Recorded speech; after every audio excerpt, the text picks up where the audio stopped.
viewers and listeners. This is the first official podcast of the Four Mortal Coils podcast. My name is Tanner, and I will be the moderator this evening for our group discussion. Going around the table, we have, to introduce himself first, Brayton. Hello. What's up? Welcome to the podcast. Say something fun about yourself. I'm Bray, and I guess my biggest role here would be the cultivation and founding of the Philosophy Club, an extracurricular philosophy club on my alma mater, of which we all attended, and that took place for a few years. So that's, I guess, my interesting fact about myself. All right, moving on, we have Trevor. That is correct. Well, I got really interested in the philosophy club when that man who just spoke started it. After he eventually got kicked out, I was in charge for a little while, and that was pretty fun. I ran it directly into the ground, but it was good while it lasted. So modest. May it rest in peace. Moving on to Gunnar, who is actually a special guest this evening. Yeah, I'm Mr. the Special fifth Guest mortal over coil. here. I'm ethereal. I'm an ethereal coil. I'm just here for statistics, nerd stuff. Yep, we're going to ask questions of the internet, and then Gunnar will provide. He's that good. I have internet as of now. He does. He has a damn good hat, too, but you can't see that. It's just really too bad. We can edit it in. Yeah, we put a hat on it. Moving on to Steven. Yeah, so once again, welcome to the podcast. We're going to do our best to hold a good little conversation here. I am a teacher, and I like my job for now. And I think we're all uniquely unqualified to talk about these issues, but it's going to be fun. Being qualified is just a matter of confidence, I say. Yep, there you go. And I, the humble moderator for this evening, am Tanner. I attended school with all these guys, was a member of the Philosophy Club, which we have so lovingly discussed. Currently, I am an employee of the government. He works for the deep state, this man. I've seen the lizard people. They are angry. There you go. There's the 4 coils plus 1. I feel like we're, what's that called? Sublime plus Rome, Sublime and Rome. Like we have like an extra person in there, and it makes it more unique. It's nice. Gunnar, I'm glad you're here. Truly, I am. Yeah. It makes me feel like we should change the name. No, it's called Four Mortal Coils. Coil. Ethereal coil. I like that. He's like the 5th column. He's gonna ruin us. Breaking up the band, Yoko. I've got big plans. All right, so getting to the meat of this evening, we have opted for our first podcast to discuss the encroachment of religion into politics, or more simply, the separation of church and state and the church's place within the state. Is that good way to encapsulate it, isn't it? Oh, yeah. Mm-hmm. I would say so. Okay, so Brayton first, right? Yep. I'm going in the order you people are on my screen, has Brayton going first. Yeah, sure. So, I mean, I don't think it's any... I'm just diving in here. I don't think it's any... there's any confusion about this sort of state that we are in today in reference to sort of the way that religion has made its way into... And obviously we can talk about sort of global politics, although I think what each one of us knows the most about is going to be U.S. politics. So when I say, our or the, etc., that's probably what I'm talking about. But as I was saying, I don't think there's any mistake that religion has made itself a new sort of pocket and position in today's politics in the United States. So I think that makes it a pretty good topic to discuss, especially considering recent developments such as our new Speaker of the House, Mike Johnson. Not to mention sort of the, I mean, you could even consider things like sort of Donald Trump's overwhelming, support from evangelical groups and sort of how those groups have kind of, I don't know, we say come out of the woodwork, but they're very prominent these days in a way that I feel like either due to ignorance and lack of participation or the actual fact that they have had more prominence recently, I didn't see prior to 2016 or something. So, yeah, I mean, I for one, I think everybody here knows very much, like, keep that religion out of my politics. But, I mean, I'm sure as we'll discuss, I will be essentially arguing that's almost impossible. There's a phrase I like to use that separation of church and state is impossible so long as there is a religious voting majority, and so that's kind of a discussion point. But I'll kind of pass it along here. Well, I'm not nearly as structured in my thought on this in comparison to someone like Brayton or Stephen, which you'll hear soon enough. I agree with the general sweeping view with what Brayden and how Brayden and Stephen feel about this. Although I think some of the Brayden said earlier are interesting and that I've never thought of that before. Might be worth exploring a little bit. For me, it's the Constitution pretty much resolved the issue of the interaction between church and state a very long time ago. And what happens, I think, as a general just natural order of things, is that every now and again, where religion will rear its ugly head up and try to interact with the state in such and such a way. And it's just the responsibility of people like us to come back and slap it again. It's just more or less just part of existing. There won't be a time, I don't think, where a religious group won't try to do something like this. We just have to constantly remake our that, just make all of this function properly as it was before and just keep it going. I'll just throw this in there. So religion and politics has kind of been, like y'all said, it's been an ongoing issue because I think that's the most personal thing that anyone can have, whether it be an organized religion or just some sort of spirituality. It's present in a lot of people's lives. But I do think there's a turn now where religion is not so much a church and a priest, but it's more an ideology, differing ideologies that people hold that kind of guide their decisions throughout their life. They might not think it's a religion, they might not call it a religion, but it still has all the same effects. And I think we can see some legislation being passed that kind of goes into that. All right. I might be a little long-winded, but as Hitchens always says, it's the demagogue in me. It's the, I want to be up here, all right? It's a human weakness. But, no, so to begin, for those of you listening in and not in the state of Louisiana, I'd like to start with a small story. It's my second year in my own classroom. I've been in the classroom for 5 years teaching science and math, but it's my second year having the classroom all to myself. And I got some news over the summer that in every classroom in the state of Louisiana would prominently display "In God We Trust" along the classroom wall. It had to appear somewhere.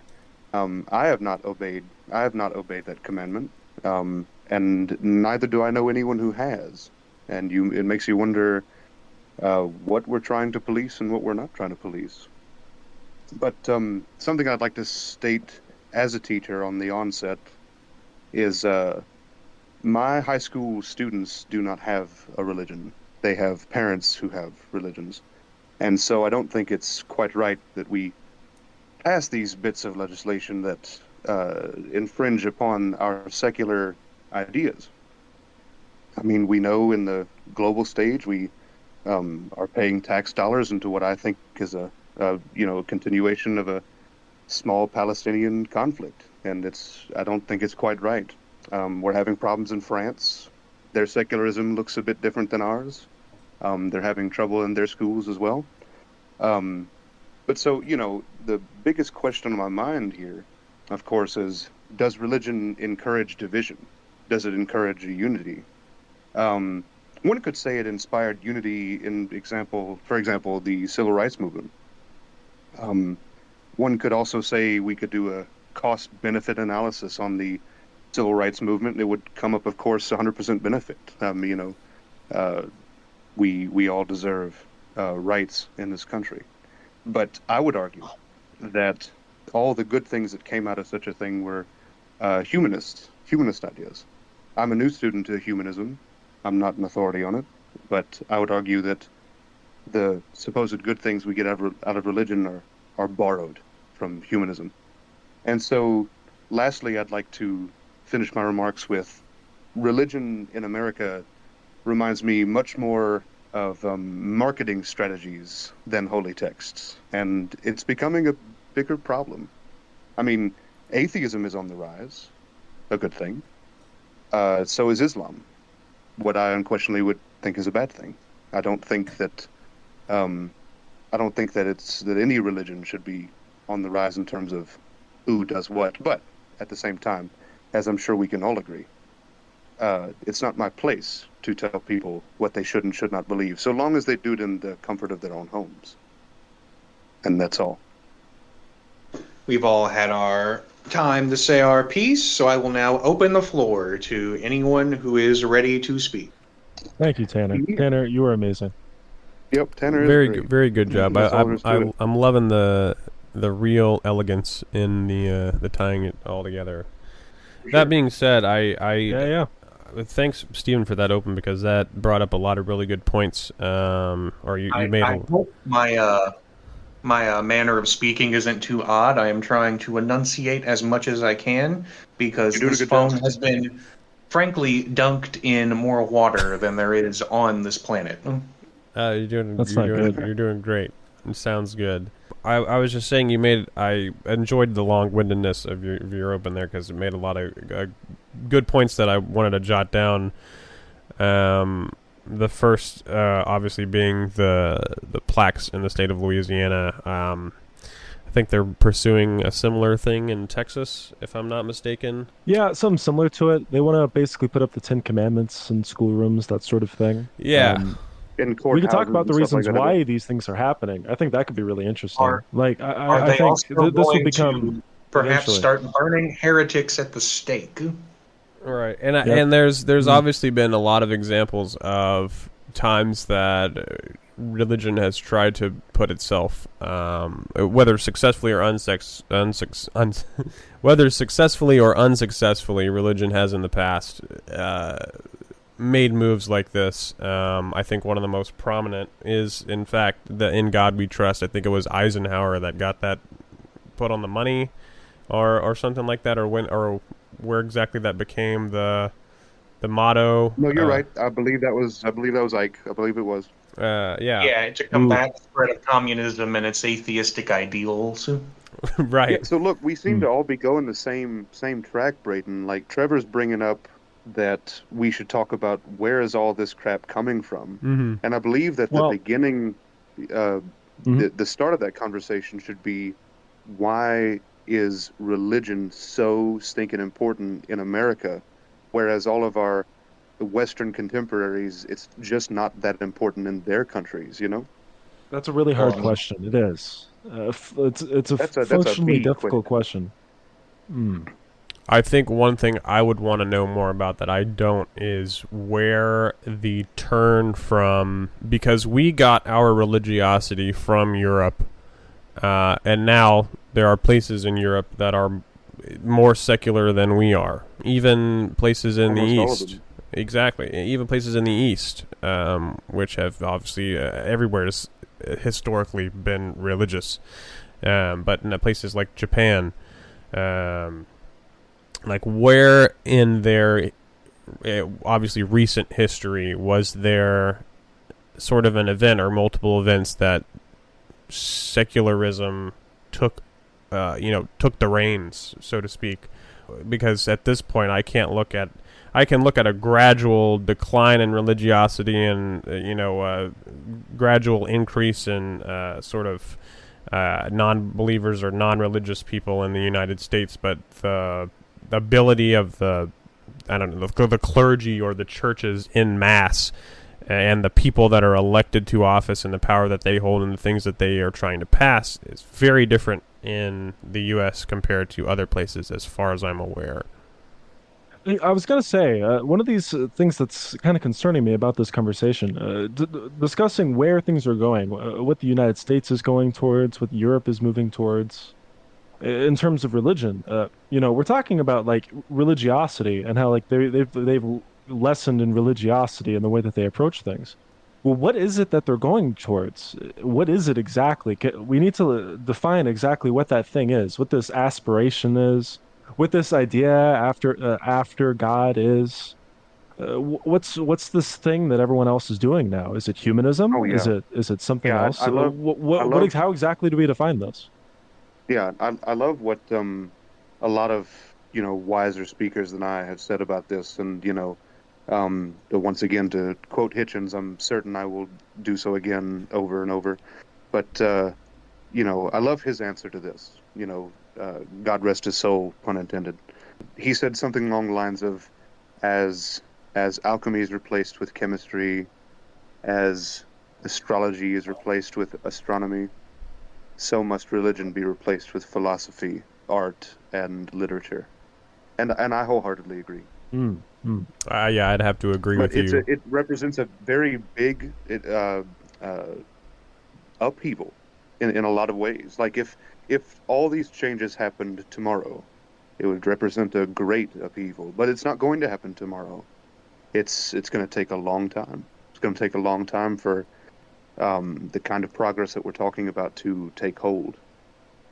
But religion and philosophy are very different in a way I think is really important in this context. Like, religion is this like calcified, completely structured philosophy that has become so rigid over generations that it's just this tight, constructed force. You act this way, you believe Yeah, these things, and I think and that's it goes and extremely fits. useful for some people. And it's not. I'm not giving any sort of saying this is what people ought to do. In fact, I'd say it's not something one should do. Find themselves dissolving their mind, their philosophy, their way of thinking into some sort of giant force. But it's really hard for me to escape from the idea that there are some people who can spend their lives trying to analyze these things, and some people that uh, there's a lot of time throughout your life you're not comfortable with breaking into this. And I think that's true for a lot of people out there right now. And it's a strange thing. I think there's some sort of structure, hierarchical structure that doesn't have to exist per se. It just does exist and consistently exists. Whenever you have a bunch of humans in the room, that you could call religion, that you could call all sorts of things. But I think there's always that sort of something that exists out there that holds everyone together in some sort of unit. And it's strange because philosophy is just all sorts of chaotic ideas in all sorts of ways. It could mean anything. It's just the creation of unique ideas. It's perfect individualism. If you take it at its root, is the interaction between a person and themselves is to get through these ideas. So Yeah, it's yeah, yeah. hard to So, say, well, so, you just so to figure it say out. something about that, Please. I mean, um, the reason why we use the phrase "personal God," like you can ask the scientific community, for example, at large, like do you believe in a personal God? And what does that mean? It means exactly what you're talking about. It means, Mm, a deeply individualized, philosophy, so to speak, or I would rather call it an ideological framework, of course. mm. And of course that carries a lot of baggage with it. In other words, if something does not fit into the ideological framework, it must go away, or it must be made to fit. But anyway, my point Mm. is that I don't think it's that big of a shift. The great and grand majority of Protestant people in this country, and even Catholics, believe in a personal God. They believe in a Jesus that takes care of them personally. They believe in a creator that takes care of them personally, or at least takes care of their, or has concern about their affairs. And so, Mm. I don't think it's all that big of a shift to have a personalized Is philosophy. so So is that to say that the overall hierarchical structure of Catholicism, of a singular God, eventually changed into this Protestant idea of a singular one God for each individual, which is then like a psychological, changing of the direction, like changing of the steering Not wheel of really. society towards individual philosophy? Yeah, so Catholics believe in a personal God.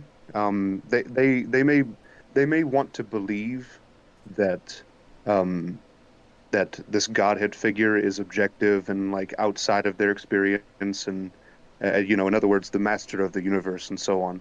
But Hmm. when it comes right down to it, they believe in a creator who cares very deeply about them. It's a Hmm. deep nested solipsism.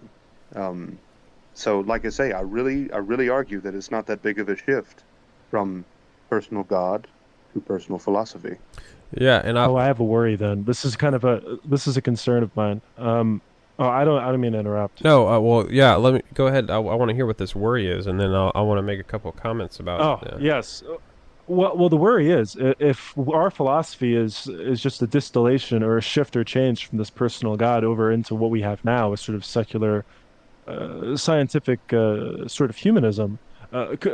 What's that to say of the authenticity of the way that we currently approach reality? If it is a essentially an evolutionary shift away from looking at everything in the terms of Jesus, a personal God, into a individual philosophy for me to evaluate all of reality. All of a sudden, we've taken this idea of Christianity, and suddenly what was Christianity became what is secular humanism. And now I'm worried how many of the roots of the ways that we approach thinking scientifically are at their root just theology, like Christian theology in that sense, which is interesting because Christian theology is just a very odd version of philosophy for us, or looking at it from a particular point of view, evolutionarily, way back further with a lot of assumptions that we don't make. But it makes us wonder. It makes me really curious how much of our secular humanist purview is permeated by this sort of Christian uh, s- uh, personal relationship with God. Yeah. Brayton, for sure, I want to hear your opinion on that. y- But just yeah. to kind of sneak in there, another real quick jab about the issue. I just started reading Richard Dawkins' Selfish Gene. I read Mm. Illusion not too long ago, and Richard Dawkins and a lot of these others have a lot to say about that. So um, for sure, if you want to continue in that direction, we could, but we should try to contain it to religion and politics. Sure. I think we can get there. Also, For sure. Selfish Gene, really good. I just picked that up from my local Goodwill. Dawkins has Yes, made a sir. bunch of books, Yes, sir. so it's like trying to collect the Infinity Stones with all of those. Yep. Um, Yeah. but yeah, and then in this also makes me think, because Trevor used the word evolution a lot, about there's another book I think I'm kind of in the midst of, which I believe it's Dan Dennett's got, Breaking the Spell, and he's trying to take this sort of like naturalistic view of religion, and how, like, not just these are people that have beliefs, but like how did this actually like come about, like why do people do this.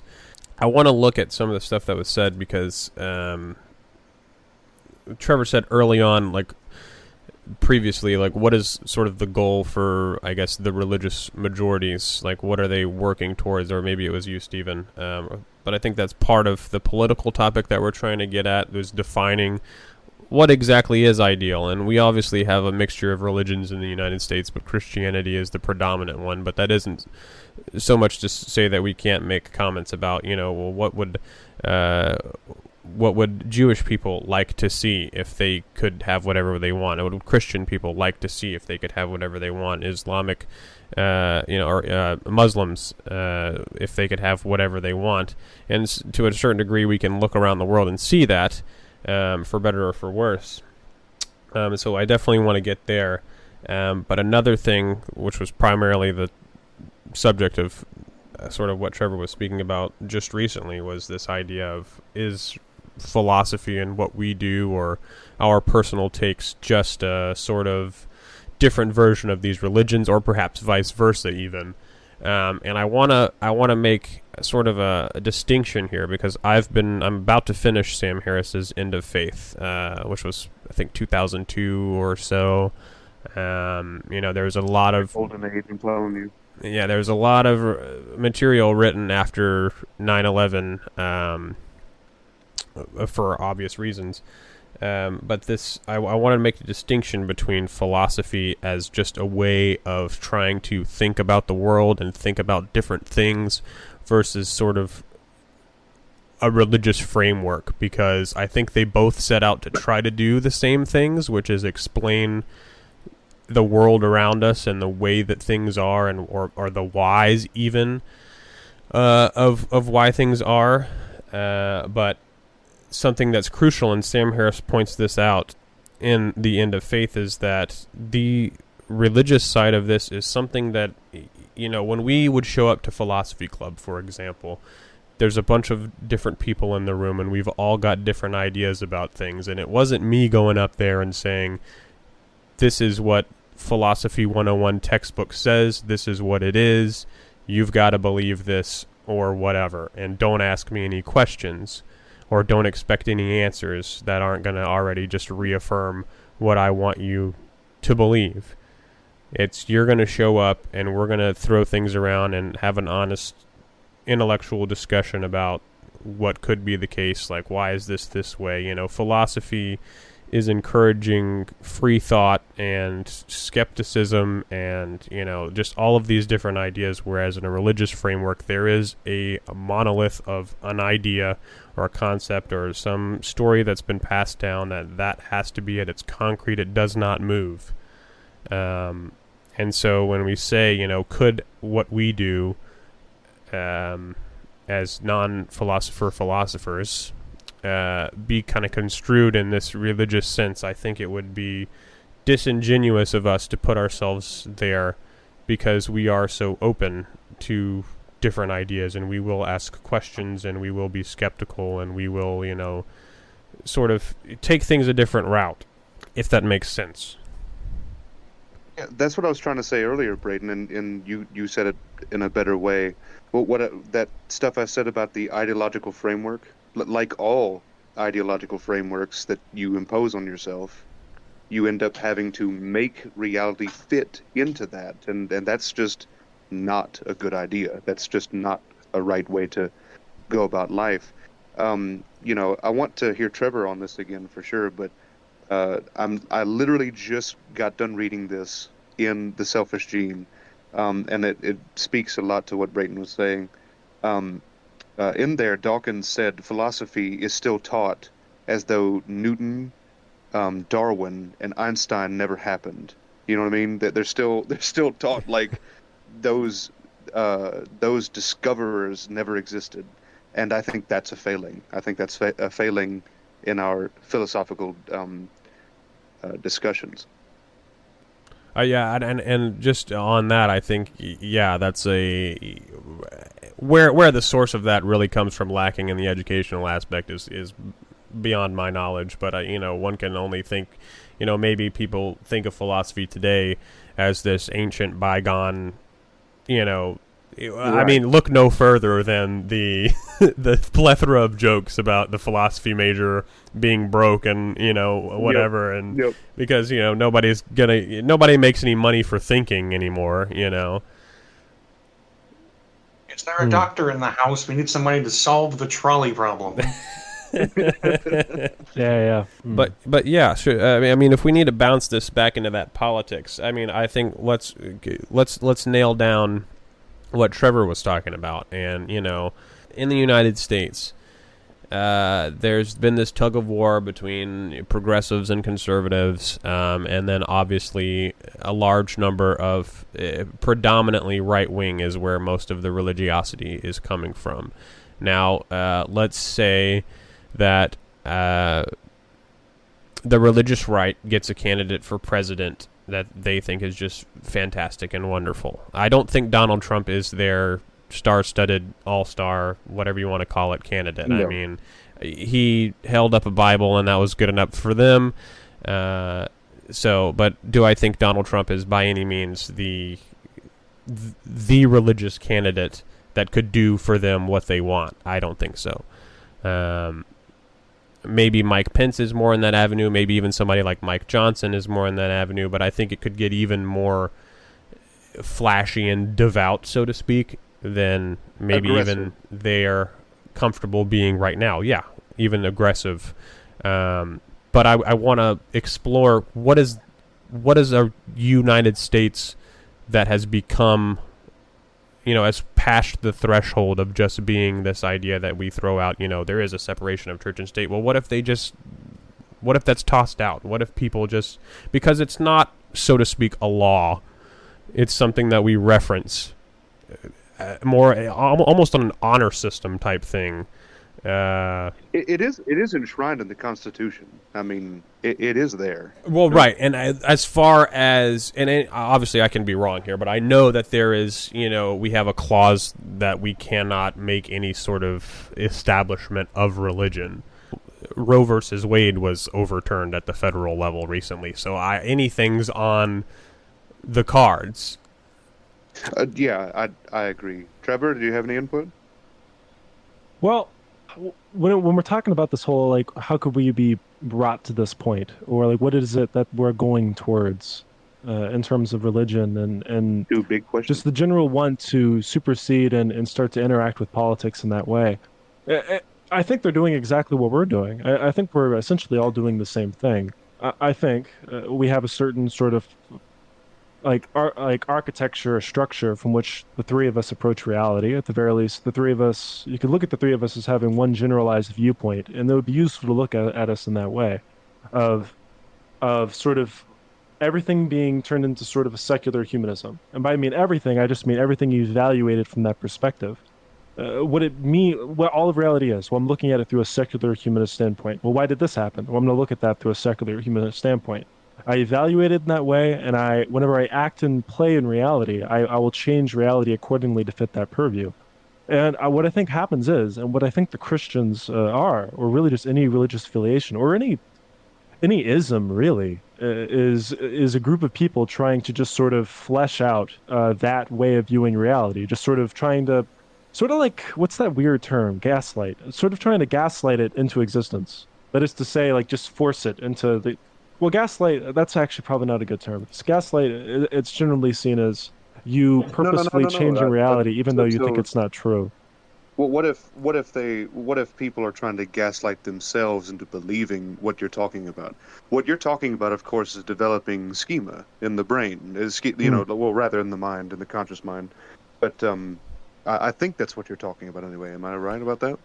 It is. It sounds a lot like so what Gunnar mentioned earlier, which is the idea that, there are people who have worldviews, and any one of those could vocabularily, if that's not even a word, but it is now. Be described as a religion. Could I butt in real quick? Yeah. Just to kind of clarify absolutely. that. I'm in the ethereal coil. I'm here. So I've been, as y'all been talking, I've been skimming through Project 2025, which is freaking 920 pages. So I'm not going to read all this. Have y'all heard of this? I assume you have. I have not. You said Project 2025. I want to say, if I am recalling correctly, that is something to do with Donald Trump. It's like the Conservative Party's plan for the next time. The manifesto. Oh, okay, yeah. It's basically the Conservative manifesto, yeah. But nice. I'm trying my best to look at this from the outside, even though I am on the inside a little bit here on both the religion and the conservative angle. I think what motivates a lot of this is fear of the values going away. Like that's what the conservatives do, is they try to conserve culture, and progressives want to push things forward, which makes sense. But I think what drives this religious angle is it's kind of like blowback from all of this hyper individualistic culture that's been going on over the past. I guess it would have been started in like 70s Um, but I'm reading in here that they're talking about cheap grace, right, which is Bonhoeffer's term for publicly promoting someone's own virtue without risking any personal inconvenience. And he's they're in here. They're comparing environmental extremism to a religion, uh, which I'm trying to decipher what that means in here. But I think what the reason, Trevor, why this push is happening now and what it's going to, I think it is a pretty extreme Christian nationalism that is ultimately the goal here. It's ultimately a reaction, it sounds like, if I understand you correctly. Yes, that's my Well, Mhm. belief. everything is an interaction. I mean, it would be foolish to say otherwise. Mm. Right. Here's a good small tangent. Okay, so I watched a video essay in preparing for this little meeting, and I tried to get some varied sources here and there, but anyway, the point I'm trying to make, and it's sort of one of the points that really resonated with me in the research for this little talk was we're asking the question, where is this extremism coming from? Where is it going to? Well, one of the answers to where is it coming from, of course, is the Cold War. And Gunnar, you just mentioned, reactionary from the 70s, that sort of stuff. And I couldn't agree Yeah. more. There's this persistent thought, and I'm sure Brayton can talk about this too, but there's this persistent thought that we were a good Christian nation against atheist communism, right? And so it's a very tribalistic, it's a very us versus them narrative there, and it couldn't be farther from the truth. Anyone who thinks that Stalinist, um, like Stalinism had no components of religion, they're either lying to you or they just are misinformed. He set himself up as as a replacement for religion in many ways, and a replacement for hell on earth as well. I mean, we all know what kind of atrocities were performed, on his direction and in his name. So that's my point there. We're coming off of this age of boomers, where that's the narrative that they were fed and told. Is we're a good Christian nation, a capitalist Christian nation against a communist atheist nation. And once again, it's just not true. They had very many components of religion in their society that they were not willing to give up, or another system of thought was put to them. In other words, that has a lot of the hallmarks of religion. Right. Here, Stephen, I have a question for you, and this is related to what you just said. In relation to where this is going, what do you think, as a semicolon, what do you think exactly what happens to religion if given enough time, in the way that society presently is and where it's going? I mean to Okay, say, so you're when you asking my take, opinion on where religion is going right now? yes, if you just sort of take critical analysis, you Yeah. enable free speech, not enable, but just not restrict it. It's your right, and Yeah. just sort of let the cards be played. What do you think happens to 300 million people and their various religious organizations? Yeah, so a big that's a big question, and I'll try to answer it as simply as possible. I think once again to um, quote old Hitchens. I mean, we have gone from a race of beings, a species who uh, who had the first worst explanation for the world in many gods, and now we have logically tended towards monotheism, and we're getting ever closer to that nice round number and the truth. Um, so it should be abundantly obvious that we will never see another person who can genuinely believe as, say, Thomas Aquinas, or Any of the other saints, like Saint Francis could speak to birds. I mean, we are positive that is an impossible thing. The rules of nature do not acquiesce to human beings whenever we feel like it. So, now that we know so much about the natural world that our species did not once know, we will never see the kind of faith again that we're talking about. What we're experiencing now in our day and time is the last croaks, the dying breaths of this level of extremism, and hopefully, in my lifetime, it will just go away.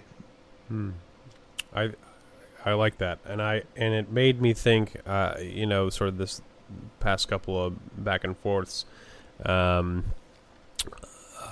Carl Sagan's Demon Haunted World, between Gunnar talking about the fear, and I've got a article from the Washington Post right here about sort of, this is from February of this year, but it's about sort of the new overlap of religion and politics. And I'll say this real quick on that, because I mentioned a little bit of this earlier about how I don't think there could ever be a real separation of church and state so long as there is a religious voting majority, which we have in the United States. Even if you look on the left wing, the left wing is not like 75% atheist or non-religious or something, like, that's where the more moderates, I would say, exist, so to speak. But I mean, even in here, in 2016, Donald Trump presented himself as sort of, while he wasn't the perfect candidate for a Christian America, he presented himself as sort of the warrior for a Christian America, and he said Christianity is under tremendous siege, whether we want to talk about it or we don't want to talk about it. And said, but if he's there, you're going to have plenty of power, you don't need anybody else. And, that's enough for some people. But this whole sort of situation, and all the books that I've been reading sort of about this, I think this quote from the beginning of Carl Sagan's Demon Haunted World really sums it up. And this was written, I think, 30 years ago. You may know it. Not more. Right. And I just want to share it because it's really relevant to, I feel like, where we're going with sort of this combination of fear and mass media, etc. But it goes like this. It says, I have a foreboding of an America in my children's or grandchildren's time when the United States is a service and information economy, when nearly all the manufacturing industries have slipped away to other countries, when awesome technological powers are in the hands of a very few, and no one representing the public interest can even grasp the issues, when the people have lost the ability to set their own agendas or knowledgeably question those in authority, when, clutching our crystals and nervously consulting our horoscopes, our critical faculties in decline, unable to distinguish between what feels good and what's true, we slide, almost without noticing, back into superstition and darkness. And that's exactly where I feel we've almost... Yeah, we've almost... No. It's completely on the head. I tell my students on a monthly basis from Sagan, we live in a world increasingly ruled by what we could call scientific and technological developments, and training fewer and fewer people in their use and their proper use, And he's just right. And so what my argument is that I try to have a more positive, outlook about generally everything, or at least try to. And so where I disagree just a little bit, and I do mean just a small little bit. I think that religiosity comes in waves. It comes and goes, and we're going to see a big push. That's what we're seeing right now. We're seeing a big push, and then we will see it fade away again. That's what I believe.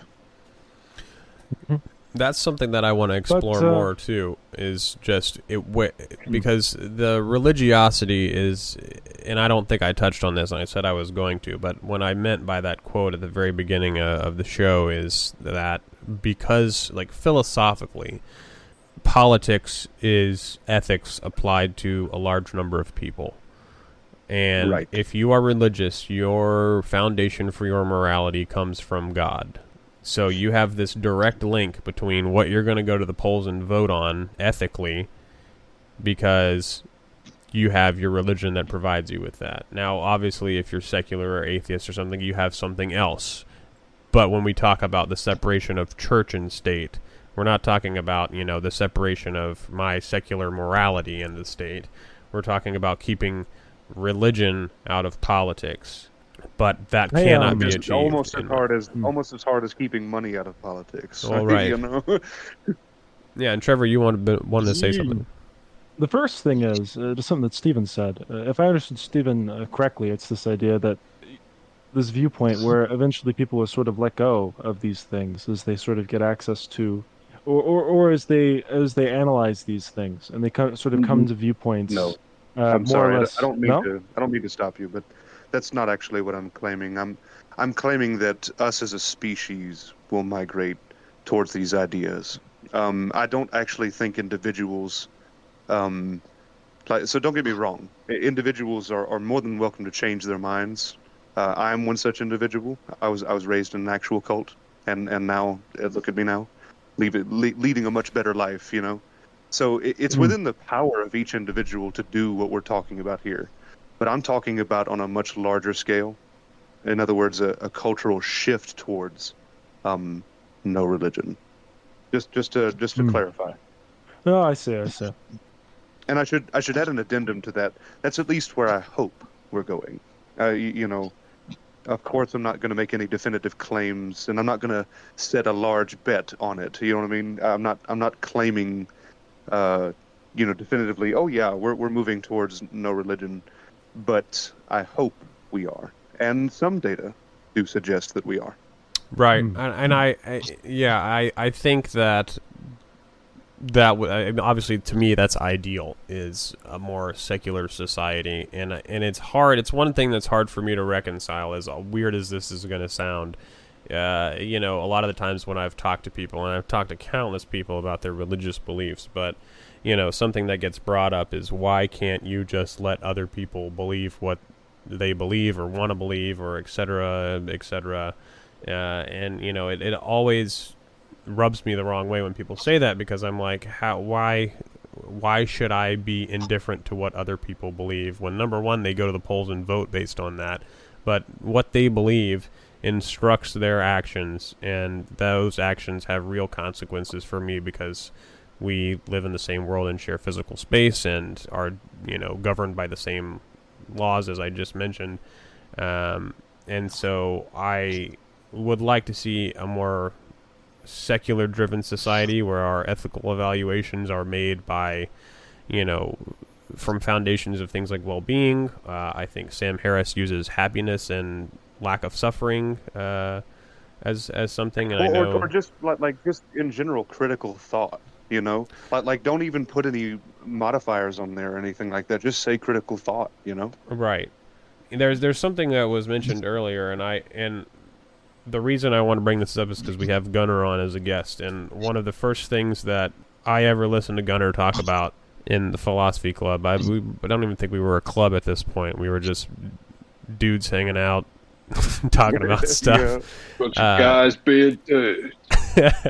Was the utility of religion for people, and there was a lot of Carl Jung references. It's been a while, so forgive me if I'm misconstruing some of this, but sort of the idea that these stories... I'm surprised you remember this. Oh yeah. These stories have value regardless of whether or not they are true. And while I can dive into that, I just wanted to bring that up because something was mentioned earlier, I think, from Stephen, that, does religion inspire division or unity? I obviously have my opinions about this, and also on top of that, is the unity or even the facade of unity that religion provides, does the benefits of that outweigh the costs or the harms that are done? Yeah. I mean, think about when you're unifying Four. Right. I mean, look no further for the question of does religion divide or unify than the current situation in the Middle East. Well, you could also take it to what Trevor was talking about, right? An internal schema. You know what I mean? So, in the civil rights movement that I brought up, that's the example I brought up. The Bible was at once used to um, inform the KKK, and it was also at once used to inform Dr. King. So, which one is it? Unity or division?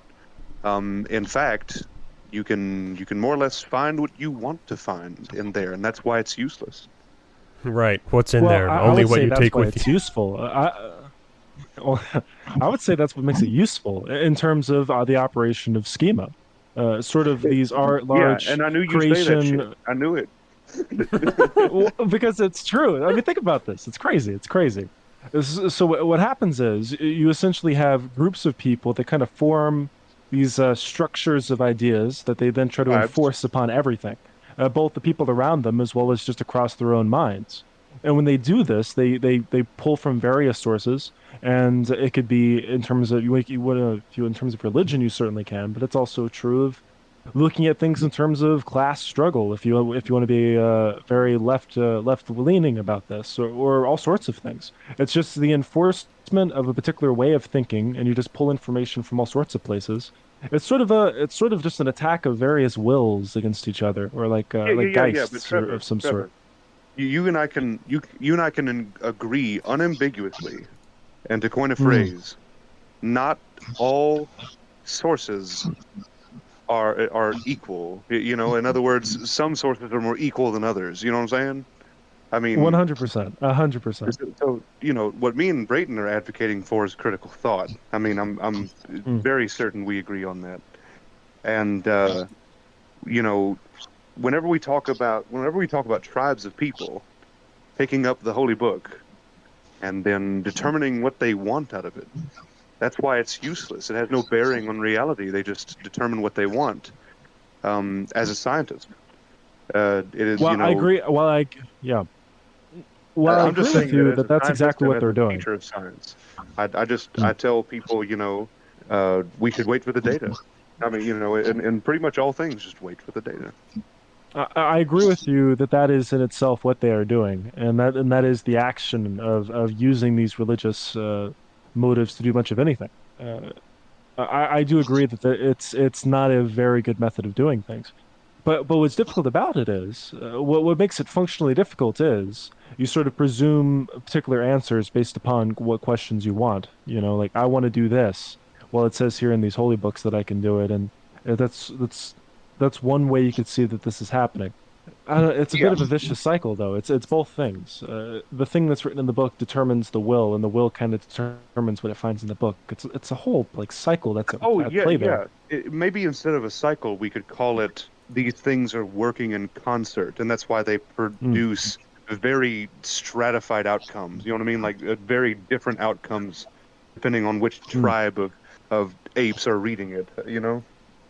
You might almost say that the very act of us looking at a distinction between this and that, if this and that as definitions are themselves not very fruitful, that really we're just evaluating the problem as a concept incorrectly, or there's just a better way of evaluating this in the way that we're presently looking at it. I mean, otherwise, I think the peas and mashed potatoes wouldn't get mixed together so easily as they do. But True, but to go back to what Brayton was saying and what I agree with, um, mm, and feel free to help me out here, Brayton. You said something about uh, crap. I'm losing it now. Um, we're talking about an internal schema, and it led us to the Bible is useless or useful, or any holy right. text for that matter. Well, whenever you say Well, something is useful or useless, it's in terms of answering, well, what is it that you're trying to get at? What is it that you want? And then I can tell you whether or not something is useless or useful. So if you want to enforce a particular, if you just want to do this for the act of doing it, like I just want to do this, sort of like wanting to be noticed. Like in if you go on like a Twitch stream, like you see that thing on like the comments on the right, you see people just type in just random stuff endlessly. Like it's like that. It's like a sudden. Yeah, I'm losing the An thread. Somebody else uncontrollable pick up. urge to be noticed. I mean, Yeah, you it know, is. because I mean, like in our deep chimp brains, we have that need. We have that need to be invited. You know. I think what I'm trying to say is that functionally speaking, that's what kind of all of us are doing, both religious people as well as secular humanists. It seems to me Yeah, like yeah, but that's what one of we're these all doing to groups, some extent.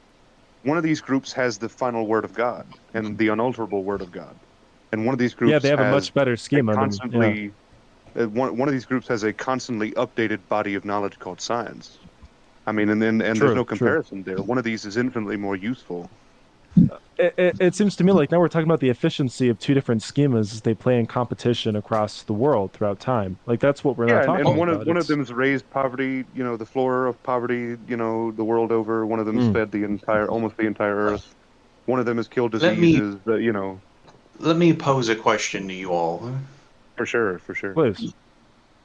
Do you think that a state or a government should be concerned with the spiritual well-being of its citizens? No. No. Nope. I would have to even know Case what. closed.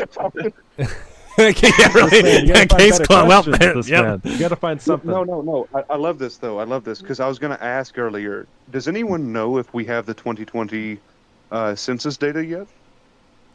That I I do do not. not. very much like to see the reporters of religion. I would like to see the breakdown. I don't know why I haven't thought of this until now, but if we could look at the 2010 or the 2020 data for religion, I mean, that would be cool. It does look like we do have census information. She's here On census.gov. Hell yeah. But All right. I think. So See, I and guess this is what I have to wanted take my own advice and wait for the data. I want to dive into what Tanner said because as easy as we can dismiss it, there is a little bit more layer to it.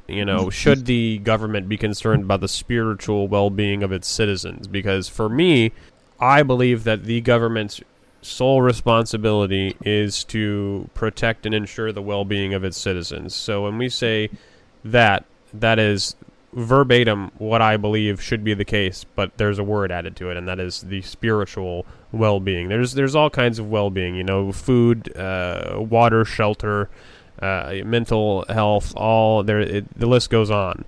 And I think healthcare, top of the list these days. So when we say spiritual, right? When we say spiritual well-being, I have an idea of what that means because I know how the word is used. But it's much like when I've watched, our Stephen, you and our friend Matt Dillahunty talk to people. When people say, "Well, I've got a spiritual XYZ," he goes, "Well, I don't even know what that word means."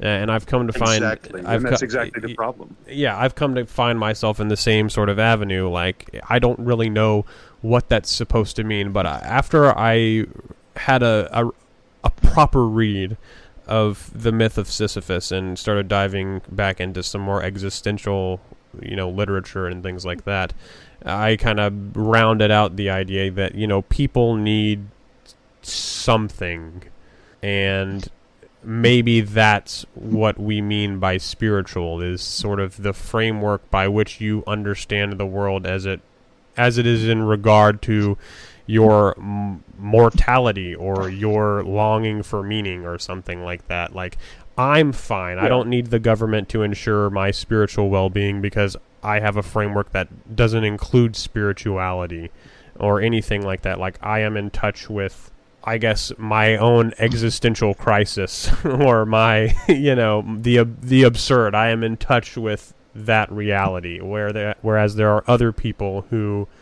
have religions that seek to answer those questions and those ills for them.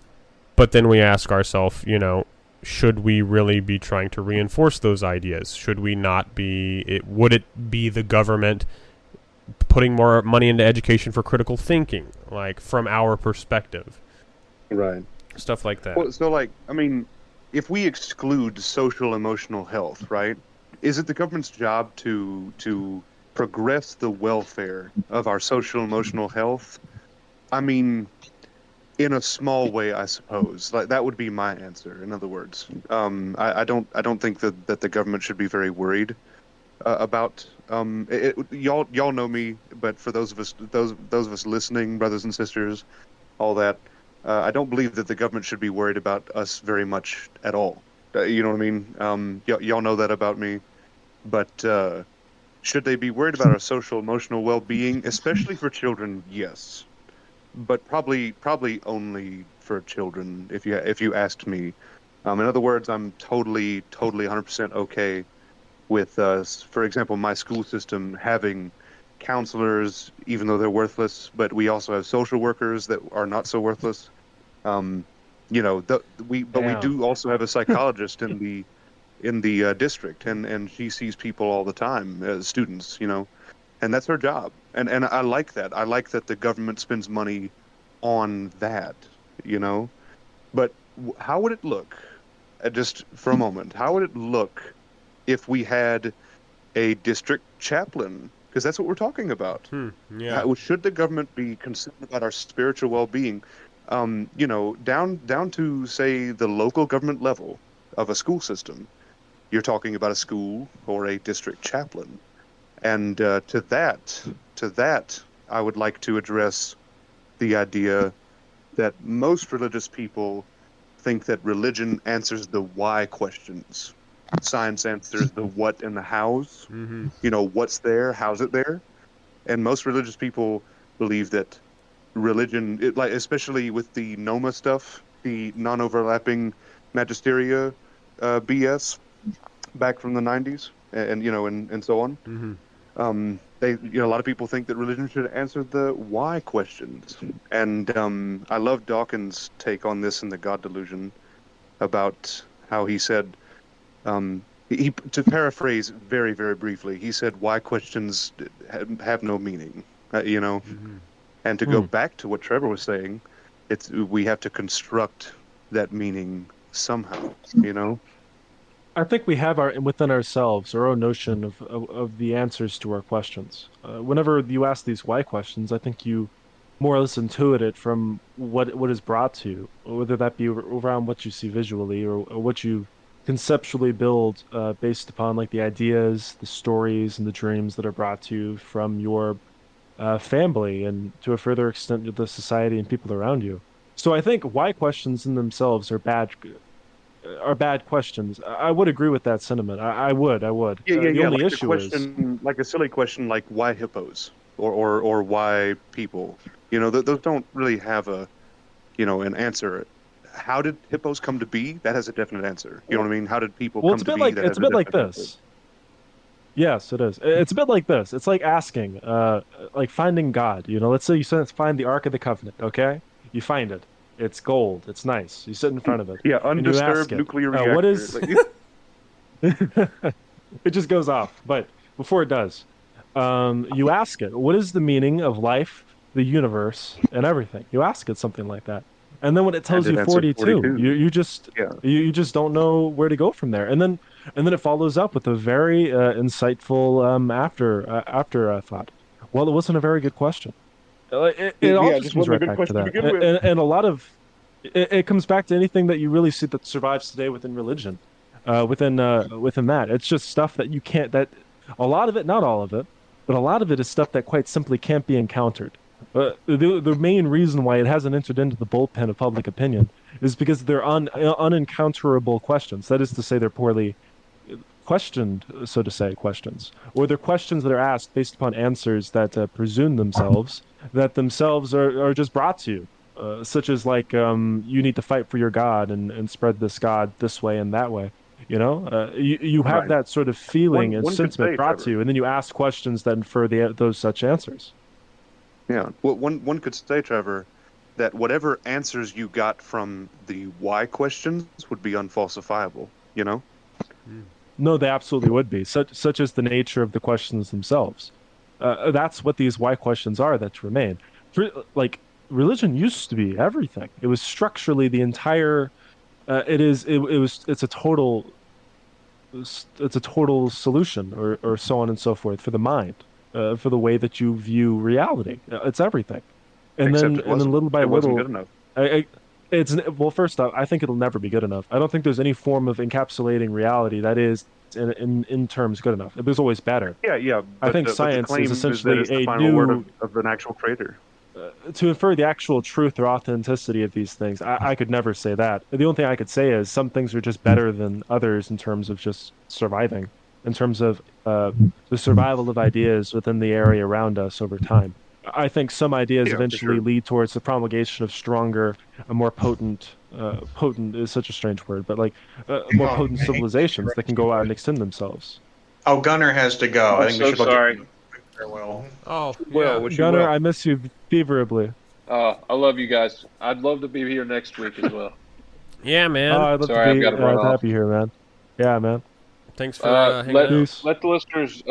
I was the first listener, so no one else can claim to be. We got Number one. He's So right. we got one. We You got one. fan. Hell All right, yeah. love you guys.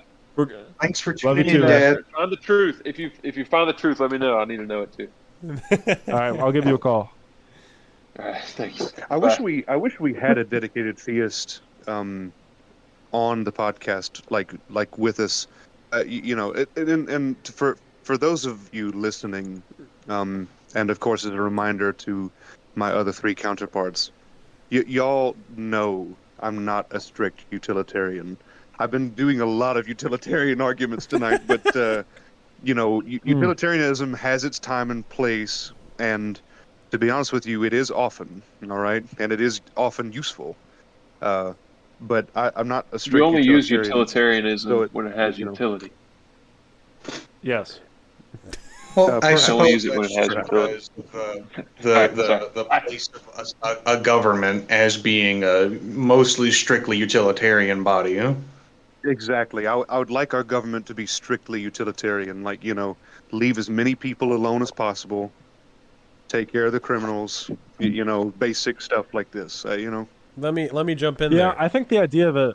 Please. I wanted, and this may bring us in the realm of where you want to go, Trevor. But we've talked about a little bit about religion and politics in the United States and where's that bringing us? Where is that coming from? But I want to move to, especially now that we're in this attitude of, well, what's the government's responsibility in regards to all this? What do you think? In regards to religion specifically. Right. What is the government's responsibility in regard to other countries' religiosity, which I think is an incredibly important issue right now.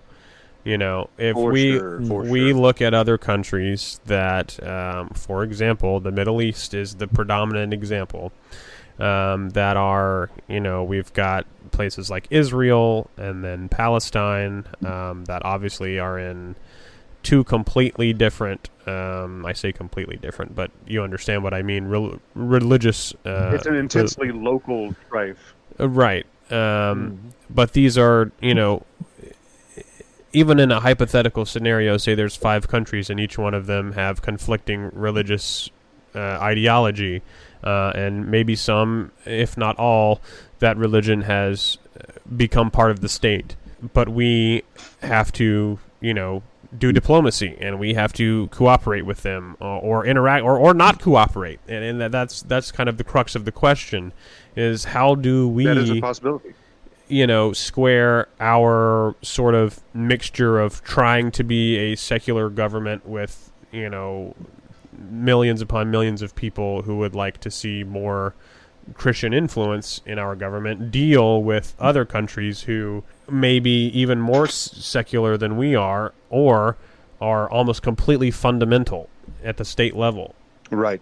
Like, how do we, because there's obviously things that can be religiously motivated that happen in history that we would essentially be having to say, that's, we're calling you out because that conflicts with our ethics. And so our government has to either sanction you, or we're sending troops, or XYZ. It's like, how, I don't know. I'm just trying to throw some stuff out there to see if we can maybe find something in there. For sure. Well, I mean, I can say what I might believe about that in a few short words. we should have as little to do with that as possible. What I mean is, let's say some human rights violations are happening in the Middle East. Big surprise, okay? What I would like to see our government do is acknowledge that that's probably none of their business. In other words, it's probably not our government's job to police this earth. Yeah, like we shouldn't be policing this earth. We shouldn't be doing that, in my opinion. And my point here is that let's say some backwards country somewhere was having big human rights violations, exterminating people, blah blah blah. We probably shouldn't do business with them, or at least the government should have the authority to say, well, yeah, because they're doing this, we're going to raise taxes and tariffs on products from that country. Just set a precedent, But beyond that, it's like, probably nothing else but that. In other words, that country is out of the purview of our country, Right, and then I'll say. Oh, let Trevor go. Yeah, Trevor. Oh, thank you. I was going to say, generally speaking, I think that's a good rule to follow. I think that's a good adage to live by when it comes to statecraft and foreign policy generally. But I do think there are going to be cases when there is a time when these sort of things ought to be done. Sort of interactions outside of our there must be cases out there. There must be such a piece of evidence where we should get involved in conflicts. And I think there's a certain please. I was going to say, well, I would expect those would be where those external actions directly affect the well-being of our government. Exactly. Yes. I agree with you. I agree with that. So then in a case example, it would be something like Nazi Germany or Japan attacking Pearl Harbor, leading towards conflict that would get us involved in Europe. Would you say that would be a good example, us invading in that way? Yes, and I would even bring up this example, because this is directly out of Sam Harris's Into Faith, is the idea that if a Muslim country got a hold of nuclear armaments and there was a group of people in the government, or just people, they don't even have to be a part of the government. There is some country that is home to, XYZ terrorist organization, and this organization has gotten its hands on nuclear warheads. That is now a threat to everyone. Because, and this is just what Sam Harris has described in the book, because these are people who have come to a point in which they are, whatever you want to call it, so confident in their religion or so devout that they are willing to, fly a plane into buildings in Manhattan and die in the process. So mutually assured destruction means nothing to them. See, I was just about to say that, Brayden. You are true about this, and it's something that I hadn't quite considered all the way. Mutually assured destruction means it's not that it means nothing to them, Brayden. It means everything to them. There are so many, there's so many religions completely dedicated to death and destruction. I mean, I can speak from personal experience. I've seen some of the worst that religion has to offer. I've seen some of the best. And some of the worst includes these cults of death and destruction. They don't say it this way because those are unfamiliar and unfriendly terms. But they look at the story of, say, Revelation and its pathetic attempt to describe the end of the natural world, and they want that to happen. It's not that it doesn't bother them. They actively want it to happen. So that is something I'm going to really have to think about. On my end, like if this radical tyranny based in religion, in a cult of death, had their hands on nuclear armaments, what should we do? I'm going to really have to think about that one. Right. Well, here's another thought, and I'm sure everyone's thought about this, but this could be kind of a solution to the Fermi paradox, if anyone doesn't know, like the Fermi paradox is, why is it that we don't see alien life out there? Right, And right. various solutions to the problem are very basically points where all of life could be ended, where all life would it be ended. Yeah, the Maybe it great was filter. like this, right? Exactly. Maybe it's because of it's very unlikely for cells to switch from single cell to multicellular eukaryotic organisms. Maybe it's this, maybe it's that. And one solution is could be something like, well, this the creation of some the ability for these Doomsday. sort of world-ending devices to even exist means that there necessarily will come a time where I think they'll become so easy to produce that maybe that is it itself the solution to the Fermi paradox. It wipes out all life on Earth just like it did on every other planet. Or one such solution, not the Mm, definitive mm. solution, but just another one on the table. Hmm. It Exactly. is. Yeah, you're right. And from there, where do we go with regards to, say this happens and there is a country with, and I don't, whatever religion, people, there's a religion. I point to Islam because this is the premier example of people willing to die for their religion in the contemporary time. Yeah, you shouldn't shy away from that, Brayton. I mean, like for any of those listening, people like me and Brayton do not hold differences between, say, radical Christianity and radical Islam. You know what I Right. mean? It just happens that Islam's holy book is a lot more straightforward about what you should do in accordance with spreading the religion. Right. Because the Uh, Christian narrative is to get rid of the Old Testament, yeah. And they have just as many problems themselves, in my opinion. But say we've come across a Exactly. scenario here where there is a country, and this is not too different from the sort of narrative that was spread in regards to the early 2000s with George Bush and the invasion of Iraq and all these other places. Because, weapons of mass destruction, et cetera, et cetera. But, say that this is actually the case. And we do know that a country is in possession of nuclear capabilities, and they are, they're predominantly Muslim, where their state is run by this whatever, and they are, convert to whatever, or we're gonna blow you up. As almost elementary and silly as that sounds, like this is the scenario presented in the end of faith, because that is what the Quran is all about, is you either convert or you will perish. Perish. Yep. Exactly. So what do we do at that point?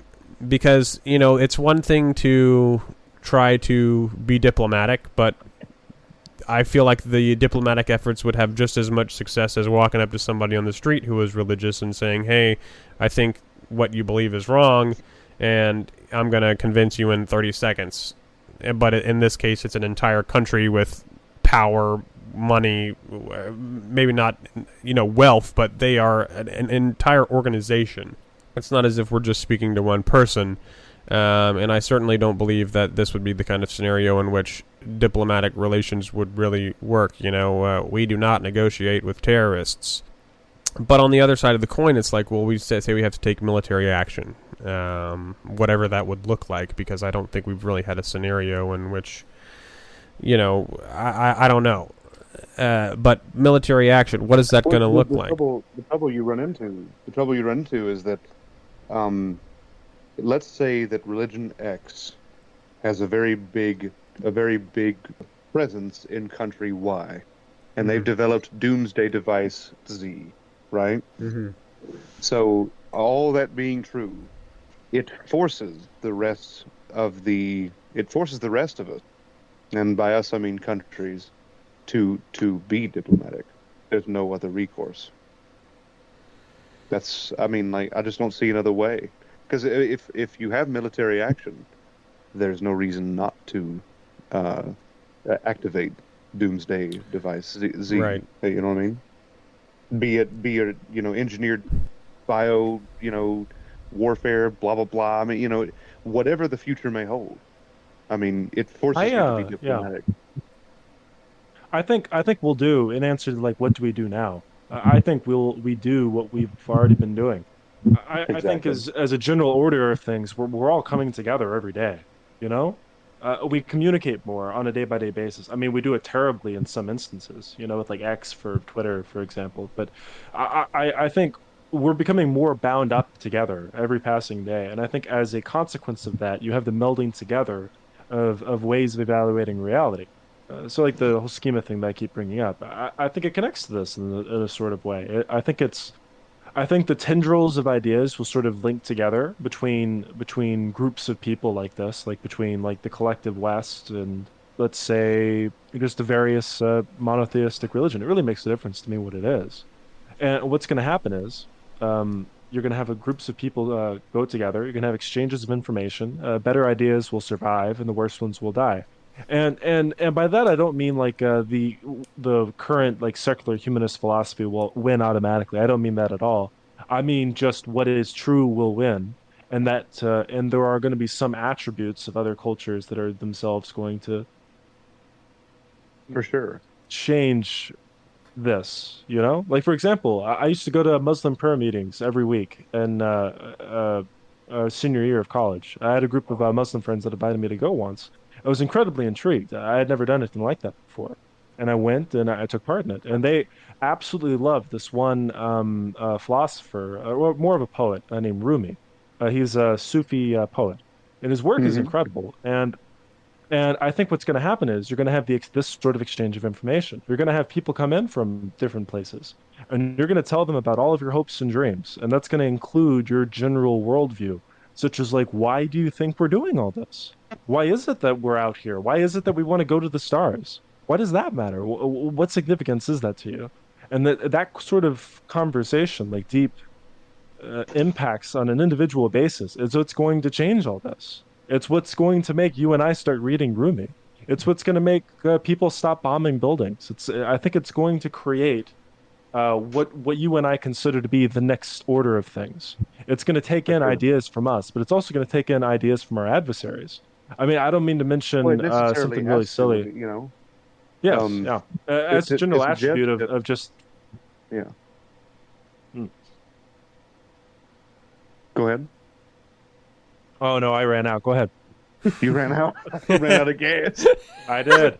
No, you're good. No, look. Yeah. I mean, to suggest that there's not a single good thing to be determined. The positive spin on that, Trevor, about the situation that you're talking about. In order to have any kind of positive mindset on that, I completely agree with you. It's gonna take a lot of neighbors bumping their schemes across each other in order to finally get the real big picture that we're all just doing our best. You know what I mean? Mm-hmm. Mm-hmm. Yeah, Not me. I'm doing my. I often wonder, like, at what more can we do to sort of there's a book I picked up also at the same time that I was picking up Selfish Gene, published last year, about the depolarization of politics in general in America, and sort of how can we come down from this sort of new divide that we've got.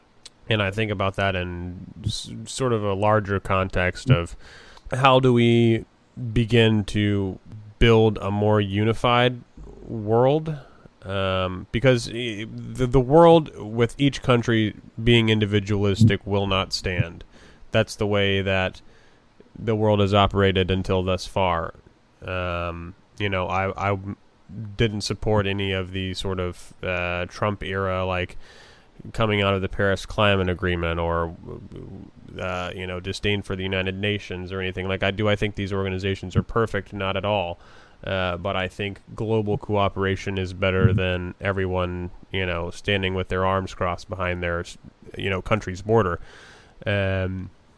What that may look like is a different story, but like, what kind of steps do we take other than, for me, just simply voting for the right people, or wanting to put more money into education so people are better informed, or, it feels like there's a million fronts on which to tackle the issues that drive religion into politics. So I'm just wondering, like, what do you guys have any thoughts on, like, what else can be done, even at the personal level? Yeah.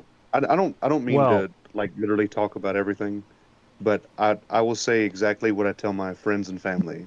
that's all you can do. And for those of us listening out there, brothers and sisters, again, all you can do is be a good Stoic about this sort of thing. And that's actually what I meant about how we're unqualified to talk about this. What I, of course, was meaning is that we're unqualified to affect any kind of grand change. Grand change is made up of little bitty changes on the individual levels summed up together, and oftentimes more than the sum of all those parts. So on our individual level, all we can do is our best. I was just about to say, all I would say to that, like, what can we do? It just reduces down to what I was saying earlier about communication between others, and essentially it's the same thing that Stephen just said. I would just say you need to love people and just and build relationships and see people and just sort of just cherish the ones that you love and love a lot of people. And I think that's really what's going to cause this dissolving of the conflicts between these schemas or groups, ones that take the religious motive or otherwise.